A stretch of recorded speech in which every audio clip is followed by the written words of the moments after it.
हम त सुनी ना सब समधी के बहिनी पढ़ल हई ना।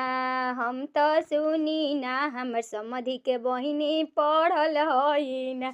अब त मैट्रिक में हो गईली फेल हो छिनार कोचिंग करे के पड़ी।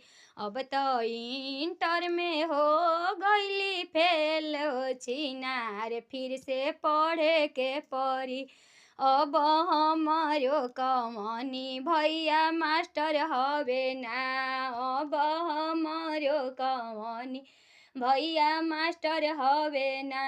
अब खोलले बाड़े बिक्रम में कोचिंग हो छिनार नाम लिखावे के पड़ी।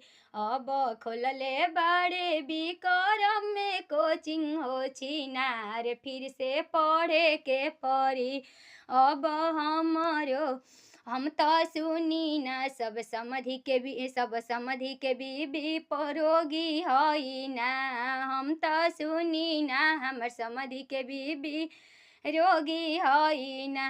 अब धैले बालभलाइटिस में हेपेटाइटिस हो छिनार इलाज करावे के पड़ी।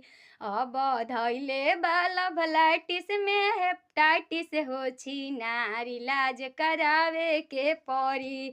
अब हमारो सब पब्लिक भैया डॉक्टर हवे ना। अब हमारो सब पब्लिक भैया डॉक्टर हवे ना। अब खोलले बाड़े पटना में डॉक्टरी हो छिनार इलाज करावे के पड़ी।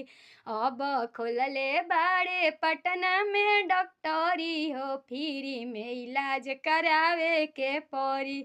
हम त सुनी ना सब समधी के बहिनी पढ़ल हई ना। हम त सुनी ना हमर समधी के बहिनी पढ़ल हई ना। अब क गईली इंटर में फेल हो छिनार फिर से पढ़े के पड़ी। अब हो गईली इंटर में फेल हो छिनार फिर से पढ़े के पड़ी।